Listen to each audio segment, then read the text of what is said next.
Hello दोस्तों, स्वागत करते हैं आपके अपने चैनल श्री साइंस लेक्चर में क्लास 10 के इम्पोर्टेंट 20 साइंस क्वेश्चन के साथ। तो देखिए हमारा पहला, चलिए स्टार्ट करते हैं। पहला क्वेश्चन क्या है? तो देखिए हमारा पहला क्वेश्चन है, प्रकाश की किरणें गमन करती है। क्या है? प्रकाश की किरणें गमन करती है। ऑप्शन नंबर ए है सीधी रेखा में, ऑप्शन नंबर बी है टेढ़ी रेखा में, ऑप्शन नंबर सी है किसी भी दिशा में, और डी है ऑप्शन नंबर इनमें से कोई नहीं। तो देखिए प्रकाश की किरणें गमन करती है, वो करती है सीधी रेखा में। ऑप्शन नंबर इसका ए सही हो जाएगा, प्रकाश की किरणें गमन करती है सीधी रेखा में। चलिए देखिए अगला क्वेश्चन हमारा है, देखिए क्वेश्चन नंबर दूसरा है, प्रकाश का वेग न्यूनतम होता है।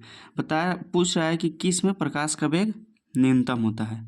ऑप्शन नंबर ए है निर्वात में, ऑप्शन नंबर बी है जल में, ऑप्शन नंबर सी है वायु में, ऑप्शन नंबर डी है कांच में। तो देखिए प्रकाश का वेग न्यूनतम होता है, वो होता है कांच में, यानी कि ऑप्शन नंबर डी सही हो जाएगा। किस में होता है? कांच में होता है। और प्रकाश का वेग अधिकतम किस में होता है? आप लोग कमेंट करके बताइएगा।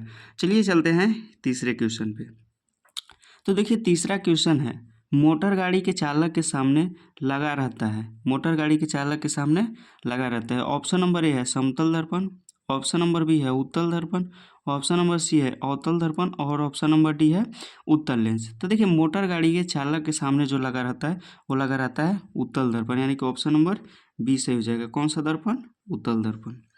अगला देखिए क्वेश्चन है, समतल दर्पण द्वारा बना प्रतिबिंब होता है। क्या क्वेश्चन है? समतल दर्पण द्वारा बना प्रतिबिंब होता है। ऑप्शन नंबर ए है वास्तविक, ऑप्शन नंबर बी है काल्पनिक, ऑप्शन नंबर सी है दोनों, ऑप्शन नंबर डी है इनमें से कोई नहीं। तो देखिए समतल दर्पण द्वारा बना प्रतिबिंब जो होता है वो काल्पनिक होता है और वस्तु के बराबर होता है। काल्पनिक सीधा और वस्तु के बराबर होता है, यानी कि ऑप्शन नंबर बी सही हो जाएगा। देखिए समतल दर्पण द्वारा बना प्रतिबिंब होता है वो काल्पनिक होता है, सीधा और वस्तु के बराबर होता है, तो इसमें ऑप्शन नंबर बी सही हो जाएगा। अगला क्वेश्चन हमारा है, लेंस की क्षमता का SI मात्रक होता है। ऑप्शन नंबर ए है डायोप्टर, ऑप्शन नंबर बी है ल्यूमेन, ऑप्शन नंबर सी है लक्स, ऑप्शन नंबर डी है एंगस्ट्रॉम। तो देखिए लेंस की क्षमता का SI मात्रक जो होता है वो होता है डायोप्टर। क्या होता है?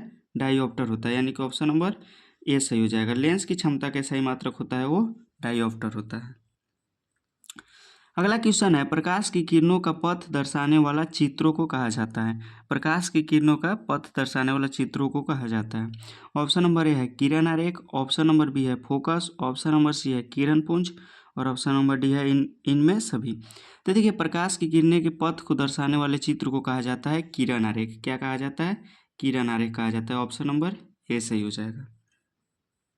अगला क्वेश्चन है, 2D क्षमता वाले 2D क्षमता वाले लेंस की फोकसांतर होता है। तो देखिए 2D क्षमता वाले लेंस का फोकसांतर जो होता है वो होता है 50 सेंटीमीटर। क्या होता है? 50 सेंटीमीटर। ऑप्शन नंबर डी सही हो जाएगा। देखिए यहाँ पे 10वां क्वेश्चन क्या है, प्रकाश की किरणों के समूह को कहते हैं। ऑप्शन नंबर ए है प्रकाश स्रोत, ऑप्शन नंबर बी है किरण पुंज, ऑप्शन नंबर सी है प्रदीप्त, ऑप्शन नंबर डी है प्रकीर्णन। तो देखिए प्रकाश की किरणों के समूह को कहते हैं किरण पुंज। क्या कहते हैं? किरण पुंज। ऑप्शन नंबर बी सही हो जाएगा, प्रकाश की किरणें के समूह को कहते हैं किरण पुंज। अगला क्वेश्चन है, उत्तल लेंस की क्षमता होती है। उत्तल लेंस की क्षमता जो होती है वो क्या होती है? ऑप्शन नंबर ए है ऋणात्मक, ऑप्शन नंबर बी है धनात्मक, ऑप्शन नंबर सी है ए और बी दोनों, और ऑप्शन नंबर डी है इनमें से कोई नहीं। तो देखिए उत्तल लेंस की क्षमता जो होती है वो होती है धनात्मक। क्या होती है?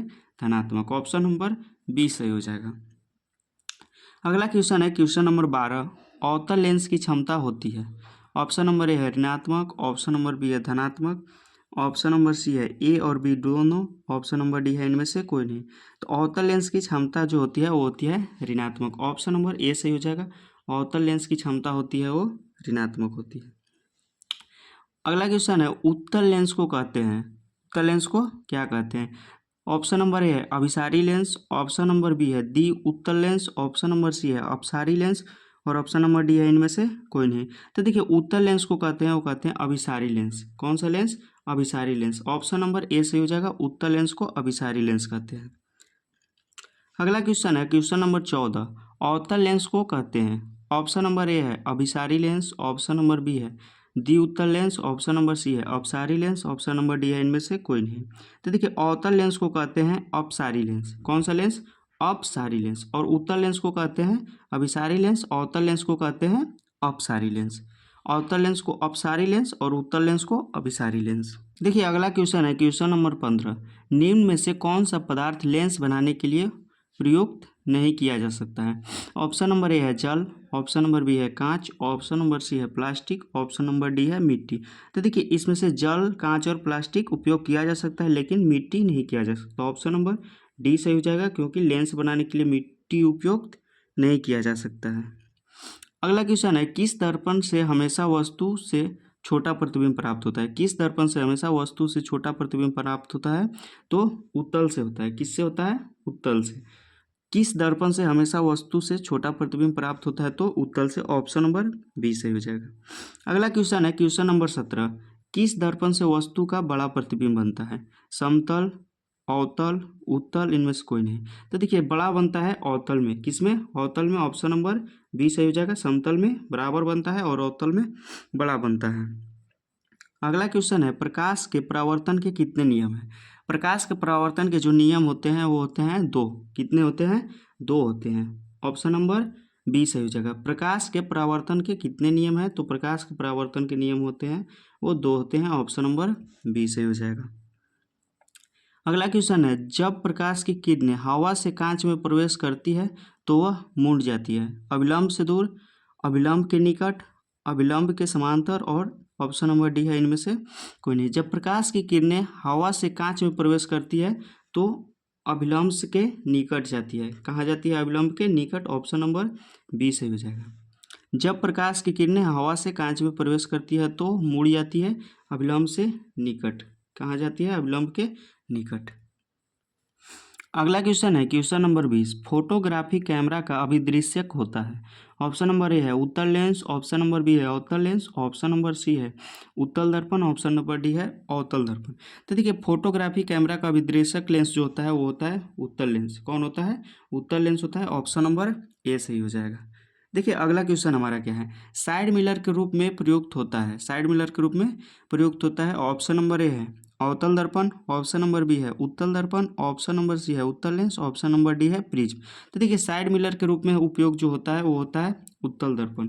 गाड़ी के साइड मिरर के रूप में जो उपयोग होता है वो होता है उत्तल दर्पण होता है। तो चलिए हमारा 20 क्वेश्चन समाप्त हुआ, जो कि साइंस का बहुत ही इंपॉर्टेंट क्वेश्चन है क्लास 10 के बोर्ड एग्जाम 2026 के लिए। तो आप लोग इसे जरूर देखिएगा, वीडियो को लाइक कीजिए, चैनल को सब्सक्राइब कीजिए। मिलते हैं अगले वीडियो में और क्वेश्चन के साथ। धन्यवाद।